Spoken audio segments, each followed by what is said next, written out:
Welcome to Coffee with Janis and Karen. Karen and I have had a good day so far. We have had a really good day. Yeah, we did a little shopping after lunch, and but we had a little conversation. Was it during lunch, It Karen? was during lunch. Yeah.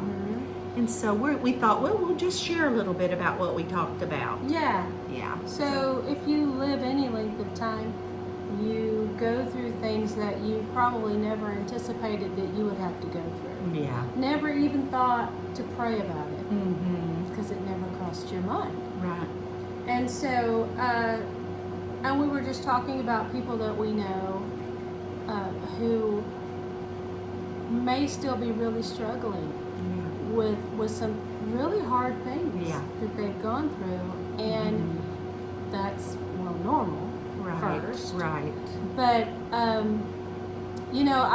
remember having someone in the past who I knew who they would always drag up something. Yes. And it was always something negative or something that greatly impacted their life. And to be honest, I feel like at some point never really got past it. Didn't work through it. Yeah. And what we're not saying that we'll just get over it. Yeah. Not that.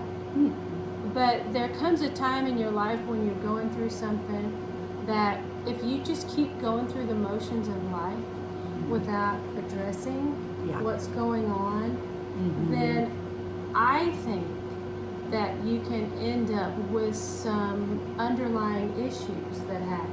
Right. Like when you bury something, like a seed, you bury a seed, well, it may not sprout then, it may not sprout ever, but it may at some point come up again. Yeah. And so sometimes when we bury things and don't address them, they come back.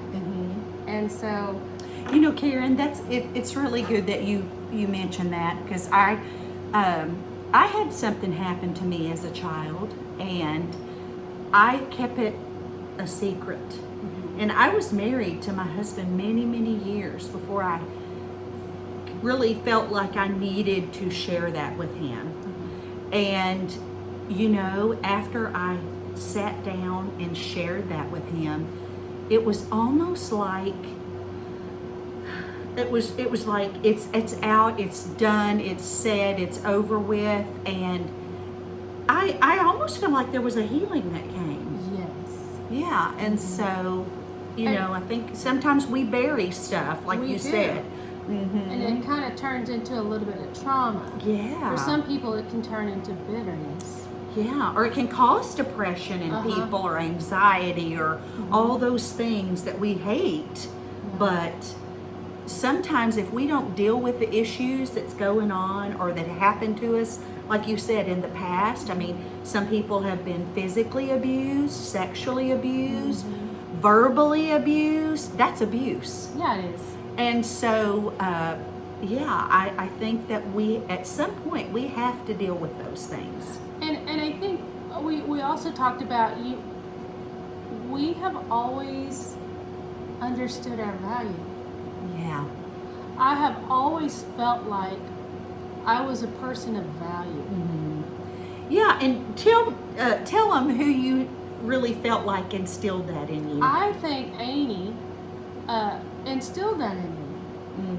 And I mean, there's a lot of funny things about Amy. Right. We could go on and on about talking about Amy, but she instilled in me, that you're valuable, that you're popular, that even if you don't know it. And so we didn't believe it when she told us that. Yeah, because we always felt awkward, like awkward kids, or very unpopular, because we didn't do the things everybody else got to do, and so so we focused on our music. And just hanging out with each other. But anyway, I really do credit Amy for giving me that sense of worth. And really, if we're made in God's image, and not just men, women are made in God's image too, male and female are made in God's image. And so we all have that value. And so when you look at yourself as someone without value, that's a false picture.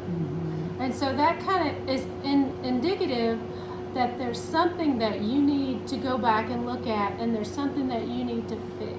Yeah. And how do you fix it? Well, you talk to somebody about it.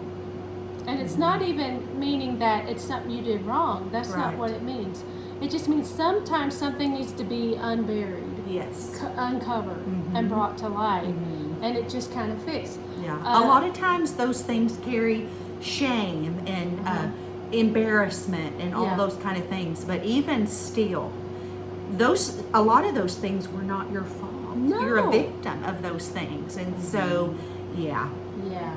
And I think it's really important to understand, especially in childhood, that, I mean, if something happened to you, then more than likely you are the victim. Yes. I mean, you know, whether even bullying or whatever, you know.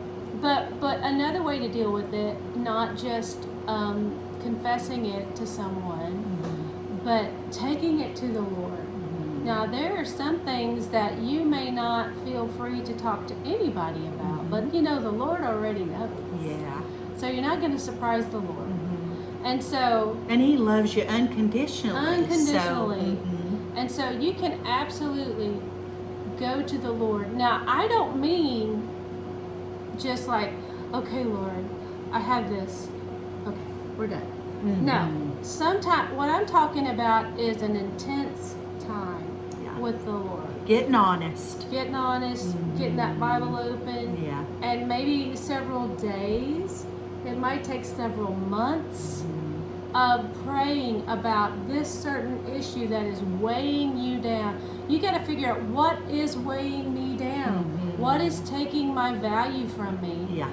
And then start working on that. Now, that didn't just, all that buildup didn't just happen overnight. So don't stop working on that.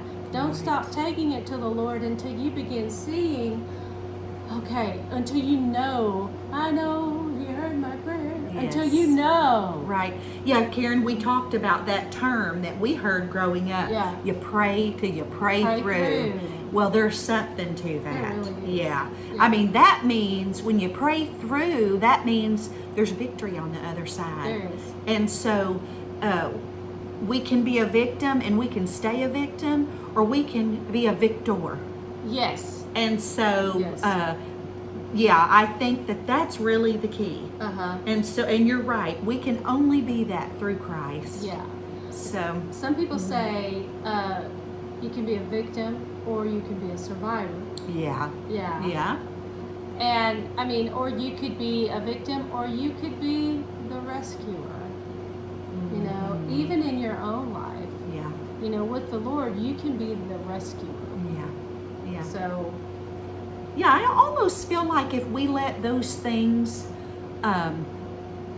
affect us all of our life and we never get through, it's almost the abuser wins. Exactly.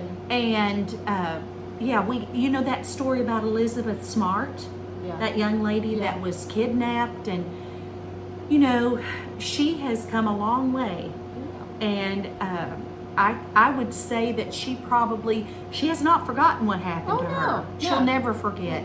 But she has chose to use that in a way to help others. Yes. Rescue others. Right. And to not be a victim the rest of her life. No. Yeah. So. And that's the same thing. Forgiveness kind of works that same way too. So whether you need to forgive yourself or forgive someone else, when you hold on to unforgiveness, you're the one being weighed down and held back. It is true. It doesn't mean that what happened didn't happen, and it doesn't mean that the person you forgave is a wonderful person all of a sudden. I mean, you don't have to trust your abuser ever again. Absolutely not. Yeah. But it does need work through. There are things we need to take to the Lord. Yeah. And it needs to be an intense time. Yeah. You know. Yeah. And you know, that's when you grow. That's when you start to heal. That's when you start to I don't want to say get over it again, like get over it. Right. But that's when you honestly heal and you get over it, and then you can look back at that incident or that pain and it no longer has that same effect on you that it had before. It's almost like a bondage. It's like chains. And when you are able to finally release that to the Lord and let Him do the work, because we can't fix ourselves, and then it's just like He breaks the chains. Yes. Yeah. So yes. You know, I mean, if you're looking for miracles in your life, again, over and over and over and over and over and over and over again, Jesus said, "The kingdom is within you." And the disciples still didn't get it for a very, very, very long time. The kingdom is within you. Well, what's going on in there? You know, are we just going to church and going home and going to our job and doing all the stuff and buying all the things? Yeah. You know, what's going on in there? Yeah. We hear so much truth. We read truth that's in His Word, but it doesn't make any difference if you're not applying that to your life. I mean, you can hear stuff. We hear stuff all the time, but until we believe it and we start living that out, does it really make a difference? Well, and the thing is too, you have to know it for yourself. I can't go to church and think that, even if I agree with what's being taught and said in church, until that becomes mine. Right. Until I decide this is what I know about God. Not just what I believe, but what I know about God. Yeah. I think there's a difference. It is. Yeah. It is. And so take the time to really get to know you, to flesh all that stuff out and start healing. Yeah. Yeah. Your family will reap the benefits of that. Yes. Yeah. And no telling who you can help. Right. After that. Okay. Good word. Yeah. This has been Coffee with Janis and Karen.